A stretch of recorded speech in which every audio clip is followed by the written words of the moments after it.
น้องเหมยกินขนมอร่อยจังเลยกินด้วย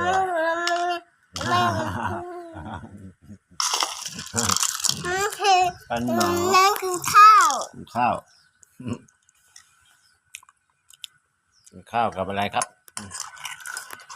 ข้าวกับข้าวมีไข่เดียวและ